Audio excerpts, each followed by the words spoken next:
السلام عليكم ورحمة الله وبركاته. الحمد لله وحده والصلاة والسلام على من لا نبي بعده. அன்புக்குரியவர்களே, கண்ணியமானவர்களே, அல்ஹம்துலில்லாஹ், நாலாவது நோன்பை பிடிக்கக்கூடிய பாக்கியத்தை அல்லாஹ் நம் அனைவருக்கும் தந்திருக்கின்றான். அல்லாஹ்வுக்கே எல்லா புகழும்.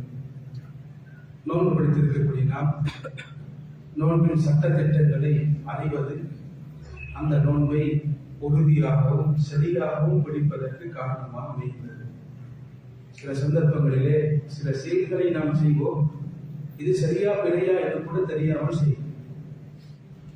நாம் அந்த விடயத்தை சரியா அறியாமல் செய்தால் அந்த அமல் சரியற்றதாக ஏற்றுக்கொள்ளப்படாததாக மாறிவிடும்.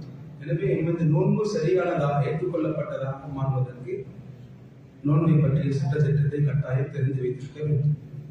அந்த அடிப்படையிலே நோன்பை முறிக்கக்கூடிய காரியங்கள் இவைகளை செய்தால் நமது நோன்பு முறிந்து போய்விடும். அவைகளை கட்டாயம் நாம் தெரிந்து கொள்ள வேண்டும். கண்ணியமானவர்களே, ஃபஜ்ருடைய நேரத்திலிருந்து மகரிபுடைய நேரம் வரைக்கும் அல்லாஹ் தஆலா சில விடயங்களை செய்வதை தடுத்திருக்கின்றார். அப்படிப்பட்ட விடயங்களை நாம் தவிர்த்து கொள்ள வேண்டும். அதில் பிரதானமாக இருப்பது உண்ணுவது, பருகுவது, சாப்பிடுவது, குடிப்பது. இந்த இரண்டையும் நாம் ஃபஜ்ரிலிருந்து மகரிப் வரைக்கும் முழுமையாக தவிர்த்திருக்க வேண்டும். ஒருவர் மறதியாக அவர் நோன்பு பிடித்திருக்கின்றேன் என்பதை மறந்து சாப்பிட்டு விட்டார், அது சரியான சூடாக இருக்குது, அந்த தாகத்தை பொறுக்க முடியாமல் மறந்து குடித்து விட்டார். அப்படி என்றால் அவரது நோன்பு ஏற்றுக்கொள்ளப்படும். தொடர்ந்து அந்த நோன்பை மகரிப் வரைக்கும் பிடிக்க முடியும். ஸல்லல்லாஹு அலைஹி வஸல்லம் ஹதீஸிலே சொன்னார்கள், ஃபைன்னமா அஅமஹுல்லாஹு வஸஃபா, அவருக்கு கிடைத்த உணவும் அவர் குடித்த தண்ணியும் அல்லாஹ் கொடுத்தது என்று நபி ஸல்லல்லாஹு அலைஹி வஸல்லம் சொன்ன ஹதீஸ் புகாரி முஸ்லிமிலே பதிவாக இருக்கிறது. இதே போன்று திறந்த துவாரம், திறந்த ஓட்டைகள் எமது உடம்பிலே இருக்கின்றால் இருக்கக்கூடிய அந்த துவாரங்கள் ஊடாக ஏதாவது கண்ணுக்கு தெரியக்கூடிய பொருள்கள் செல்லும் என்றால் அவைகள் நோன்பை முறித்து விடும். திறந்த துவாரம் என்று வரும் பொழுது எமது வாய், எமது காது, பிரைவேட் பார்ட்டில் இருக்கக்கூடிய முன்பின் துவாரம், இந்த 4 துவாரங்கள் ஊடாக, 4 ஓட்டைகள் ஊடாக ஏதாவது ஒரு பொருள் என் வயிற்றுக்கு செல்லும் என்றால், என் வயிற்றுக்கு செல்லும் என்றால் அந்த சந்தர்ப்பத்திலே எமது நோன்பு ஏற்றுக்கொள்ளப்பட மாட்டாது. அன்புக்குரியவர்களே, கண்ணியமானவர்களே, நோன்பை குறிக்கக்கூடிய காரியங்களை உலமாக்கள் 2 வகைப்படுத்துவார். சுருக்கமாக 2ஆக சொல்வார்கள். ஒன்று பலத்தை கொடுப்பது, இரண்டாவது வீக்காக்குவது. பலத்தை கொடுப்பது, உடம்புக்கு ஒரு பலத்தை கொடுக்கின்றது, அது ஒரு மனிதனின் நோன்பை முறித்துவிடும். அதற்கு சில விஷயங்கள் இருக்குது, அதான் பேசிக்கொண்டிருக்கிறோம். இரண்டாவது ஒரு மனிதனின் உடம்பை வீக்காக்கக்கூடியது. அப்படிப்பட்ட சில காரணங்கள் இருக்கு. இந்த 2 காரணங்களும் தான் மனிதனது நோன்பை முறிக்கக்கூடிய விடயங்கள். மனிதனுக்கு இந்த 4 துவாரங்கள் ஊடாக ஏதாவது ஒரு செல்லும் என்றால், மருந்தோ அல்லது வேறு ஏதாவது செல்லும் என்றால் அந்த மனிதனுக்கு பலத்தை கொடுக்கும். ஒருவர் வாயில் வந்த எச்சிலை விழுங்கிவிட்டார், இதை தவிர்த்து கொள்ள முடியுமா என்றால் முடியாது, ஏற்றுக்கொள்ளப்பட மாட்டார். ஆனால் சளியை, ஒருவர் சளி வந்து விட்டது, அதை விழுங்கினால் அவரது நோன்பு ஏற்றுக்கொள்ளப்பட மாட்டாது. அவரது எச்சிலில் இரத்தம் கலந்து விட்டது, எச்சிலில் முரசில் இருந்த ரத்தம் கலந்து விட்டது, விளங்கி விட்டது, எனது எச்சிலில் ரத்தம் கலந்து இருக்கின்றது என்று விளங்கி விட்டது. உடனே துப்ப வேண்டும். துப்பாமல் அதை விழுங்கினால் அவரது நோன்பு ஏற்றுக்கொள்ளப்பட மாட்டாது, அவரது நோன்பு ஏற்றுக்கொள்ளப்பட மாட்டாது. உது செய்கின்றோம், உது செய்யும் பொழுது கார்கிள் பண்ண வேண்டும், மம்மதா செய்ய வேண்டும், வாய்க்கோப்பளிக்க வேண்டும், மூக்குக்கு தண்ணீர் செலுத்த வேண்டும். இந்த சந்தர்ப்பத்தில் ஸல்லல்லாஹு அலைஹி வஸல்லம் சொன்ன புத்திமதிதான், وبالغ في المضمضة والاستنشاق إلا أن تكون صائما. நீங்கள் வுது செய்யும் பொழுது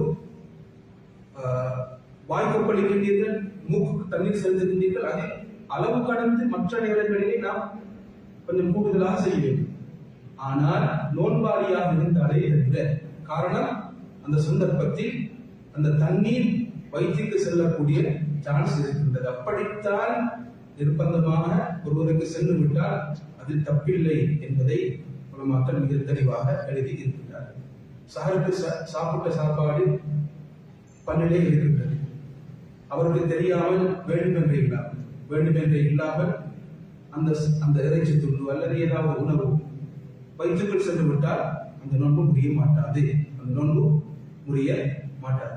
அன்புக்குரியவர்களே, கண்ணியமானவர்களே, ஒருவர் பைபோஸாக சாப்பிட செய்யப்படுகிறார். நான் தான் சாப்பிடணும்னு சொல்லி ஒருத்தர் பக்கத்துல சாப்பிட வைக்கிறார், இல்லாட்டி ஏதாவது செஞ்சு போட்டு சொல்லி போஸ்ட் பண்ணி சாப்பிட வைக்கிறார். இப்படி செய்தால் ஹதீஸ்ல இருக்குது, இது குத்தம் கிடையாது, நோன்பு முடிய மாட்டாது என்று இருக்கிறது. இவைகள் ஒரு மனிதனுக்கு பலத்தை கொடுக்கக்கூடிய விடை. சாப்பிடுவது இந்த துவாரங்கள் ஊடாக ஏதாவது வயிற்றுக்கு செல்வது நோன்பை முடித்து பலகீனமாக்கக்கூடிய, உடம்பை பலகீனமாக்கக்கூடிய காரியம். அதில் ஹதீஸிலே வந்திருப்பது வொமிட் எடுப்பது, வேண்டுமென்றே வொமிட் எடுப்பது. நபி ஸல்லல்லாஹு அலைஹி வஸல்லம் அவர்கள் ஹதீஸிலே சொன்னார்கள், ஒருவருக்கு வொமிட் வந்துவிட்டால் பிரச்சனை இல்லை. சில சந்தர்ப்பங்களில் என்னை அறியாமல் வொமிட் வந்துவிடும், இது பிரச்சனை கிடையாது, அதற்கு கலா கிடையாது. ஒருவர் வேண்டுமென்றே வொமிட் எடுக்கின்றார் என்றால் அவர் கட்டாயம் கலா செய்ய வேண்டும் என்பதை ஸல்லல்லாஹு அலைஹி வஸல்லம் அவர்கள் ஹதீஸிலே சொல்லி காட்டினார். இதே போன்று ஒருவர் வேண்டுமென்றே தன் மனைவியுடன் பகல் நேரத்திலே அவர் உறவில் ஈடுபடுகின்றார். இப்படி செய்தால் அவர்கள் முன்பு பயங்கரமான ஒரு குற்றமாக இது காணப்படுகின்றது. கண்ணியமானவர்கள், ஒரு சஹாபி வந்தார் நபி ஸல்லல்லாஹு அலைஹி வஸல்லம் அவர்களுக்கு சொன்னார், யா ரசூலல்லாஹ், யா ரசூலல்லாஹ், நான் அழிந்து போய்விட்டேன், நாசமாகி போய்விட்டேன் என்றார். என்னென்று கேட்டார். சொன்னார், நான் நோன்பு பிடித்துக் கொண்டு மனைவியுடன் உறவிலே ஈடுபட்டு விட்டேன் என்றார். ஸல்லல்லாஹு அலைஹி வஸல்லம் கேட்டார்கள், ஏதாவது அடிமையை உரிமை விட வேண்டும், முதலாவது அடிமையை உரிமை விட வேண்டும். இல்லை என்றார். 2 மாதம் தொடர்ச்சியாக நோன்பு பிடிக்க முடியுமா என்று கேட்டார். 2வது வருஷம் மாற்றத்தில் இப்படி செய்தால் ஒரு அடிமையை உரிமை விட வேண்டும்.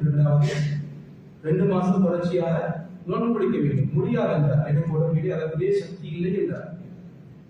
3வது ஸல்லல்லாஹு அலைஹி வஸல்லம் கேட்டார்கள், 60 மிஸ்கீன்களுக்கு உணவளிக்க முடியுமா என்று கேட்டார். சொன்னார், இல்லை யா ரசூலல்லாஹ். கொஞ்ச நேரம் போனது, நபி ஸல்லல்லாஹு அலைஹி வஸல்லம் அவர்களது சபைக்கு சில பேரீச்சம்பழங்கள் வந்தது. ஸல்லல்லாஹு அலைஹி வஸல்லம் கேட்டார்கள், அந்த கேள்வியை கேட்டவர் எங்கே? இதோ ஈச்சம்பழம் இருக்கின்றது, இதை எடுத்து 60 மிஸ்கீன்களுக்கு நீங்கள் உணவளித்துக் கொள்ளுங்கள் என்றார். அவர் சொன்னார், யா ரசூலல்லாஹ், மதீனாவிலே என்னை விட தேவையுள்ளவர் யாரும் இல்லை, நான் தான் மிகப்பெரிய ஃபகீர் மிஸ்கீன் என்றார். கண்ணியமானவர்களே, நபி ஸல்லல்லாஹு அலைஹி வஸல்லம் அவர்கள் தன் பல் தெரியும் அளவுக்கு சிரித்தார்கள். சொன்னார்கள், இதை உங்களது குடும்பத்திற்கு கொடுத்து விடுங்கள், நீங்களும் உங்களது குடும்பமும் சாப்பிடுங்கள் என்று நபி ஸல்லல்லாஹு அலைஹி வஸல்லம் அவர்கள் சொன்னார்கள். எனவே இது பயங்கரமான ஒரு குற்றமாக இருக்கின்றது. இதே போன்று ஒருவர் தன் விந்தை அதை கையால் அல்லது வேண்டும் என்று அவர் வெளிப்படுத்துகின்றார் என்றாலும் இதுவும் இதே சட்டம் தான். அவரது நோன்பு முடிந்து போய்விடும். இந்த தண்டனை அவர் வரமாட்டார். இதே போன்று கண்ணியமானவர்களே, பெண்களுக்கு மாதாந்தம் வரக்கூடிய அந்த மென்சஸ் ஏற்படுகின்றது, அல்லது குழந்தை பெற்றெடுத்து விட்டால் அதற்கு பின்னால் வரக்கூடிய அந்த பீரியட் வரும். இது வந்துவிட்டால் நோன்பு முடிவடைந்து போய்விடும். இதே போல் ஒருவர் சுயாதீனமாக சிந்திக்கக்கூடிய சிந்தனையை இழந்து பைத்தியக்காரனாக மாறிவிடுகின்றார், அல்லது இஸ்லாத்தை விட்டு வெளியாகிவிட்டார் என்றால் அவரது நோன்பு இன்வெலிடானதாக மாறிவிடும் என்பதை ஒரு மக்கள் காட்டியிருக்கிறார். இதே போன்று கண்ணியமானவர்களே, நோன்புடைய சந்தர்ப்பத்திலே இருக்கக்கூடிய 2 முக்கியமான நேரங்கள். முதலாவது நேரம் அல்லாஹ் தஆலா தந்த பரக்கத்தான ஒரு நேரம், சஹருடைய நேரம். நபி ஸல்லல்லாஹு அலைஹி வஸல்லம் ஹதீஸிலே சொன்னார்கள், தஸஹரு ஃபஇன்ன ஃபிஸ்-ஸுஹூரி பரக்கத். நீங்கள் சஹர் செய்யுங்கள். அந்த சஹருடைய உணவிலே, சஹூர் என்றால் சஹருடைய உணவு, சுஹூர் என்றால் அந்த நேரம், சுஹூர் என்றால் சஹருடைய நேரம். சஹூர் என்றால் அரபியில் சஹூர், சீன் ஃபத்ஹா வச்சா சாப்பிட்ட சாப்பாடு. சுஹூர் என்ற அரபியில் உள்ள விசேஷமான அம்சம் இருந்தார். அந்த ஹரக்கத்துகள் மாற மாற மீனிங்கும் வரும். சஹூர் என்றால் சாப்பிடக்கூடிய சாப்பாடு, சஹர் நேரத்தில். சுஹூர் என்றால் சஹருடைய நேரம். கண்ணியமானவர்களை ஸல்லல்லாஹு அலைஹி வஸல்லம் சொன்னார்கள், சஹர் சாப்பிடுங்கள், சஹருடைய உணவிலே பரக்கத்து இருக்கிறது. காரணம், அல்லாஹ் தஆலா சஹருடைய நேரத்திலே அடிவானத்துக்கு இறங்கி வருகின்றார். வந்து என்னிடத்தில் பாவ மன்னிப்பு தேடுபவர்கள் இருக்கின்றார்களா, மன்னிக்க தயாராக இருக்கின்றேன், கேட்பவர்கள் இருக்கின்றார்களா, கொடுக்க தயாராக இருக்கின்றேன் என்று கேட்கக்கூடிய ஒரு நேரம். அதனால் பரக்கத். 2வது பரக்கத், அந்த உணவை சாப்பிட்டால் கண்ணியமானவர்களே பகல் முழுக்க ஒரு மனிதனுக்கு பலமாக இருக்க முடியும் என்பதை வைத்து இது இந்த உணவு பரக்கத்தான உணவு என்று ஹதீஸிலே சொல்லப்பட்டிருக்கிறது. சஹருடைய உணவை எவ்வளவு லேட்டாக்கி சாப்பிட முடியுமோ அந்த அளவு லேட்டாக்கி சாப்பிட வேண்டும். அது சுன்னத்தான விடயம். ஸல்லல்லாஹு அலைஹி வஸல்லம் ஹதீஸிலே சொன்னார்கள், மக்கள் நனவில் இருப்பார்கள், அவர்கள் அவசரமாக இஃப்தார் செய்யும் காலமெல்லாம் சஹரை பிற்படுத்தும் காலம், சஹரை பிற்படுத்தும் காலம் எல்லாம். எனவே சஹரை நாம் பிற்படுத்த வேண்டும், முடிந்த அளவு பிற்படுத்த வேண்டும். சஹாபாக்கள் சொல்கின்றார்கள், நாங்கள் நபி ஸல்லல்லாஹு அலைஹி வஸல்லம் சஹர் உணவை சாப்பிட்டோம், அதானுக்கும் தொழுகைக்கும் சஹருடைய உணவுக்கும் இடையே 50 ஆயத்துகள் ஓதக்கூடிய அளவு நேரம் இருந்தது என்று சொல்லி காட்டுகிறார். இதனால்தான் சஹர் நேர முடிவு என்பது ஃபஜ்ருடைய அதானுக்கு முன்னால் ஒரு நேரத்தை வைத்திருப்பார். இந்த ஹதீஸை வைத்துதான் எமது உலமாக்கள் சஹர் நேர முடிவு என்று ஒரு நேரத்தை வைத்திருக்கிறார். எல்லாரும் சாப்பிட முடியுமா? ஃபஜ்ருடைய அதானை கேட்கும் வரைக்கும் சாப்பிட முடியும்.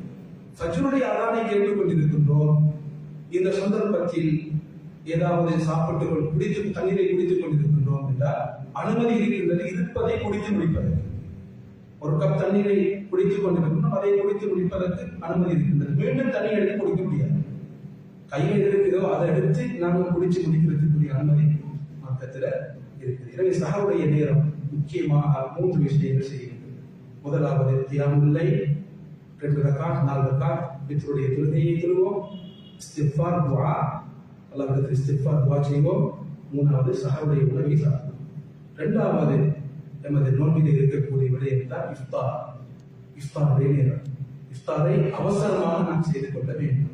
கண்ணியமானவர்களே, அந்த நேரத்தில் நாம் குடும்பமாக சேர்ந்து உட்கார்ந்து இஃப்தார் செய்ய வேண்டும். துஆவை மறந்துவிடக்கூடாது.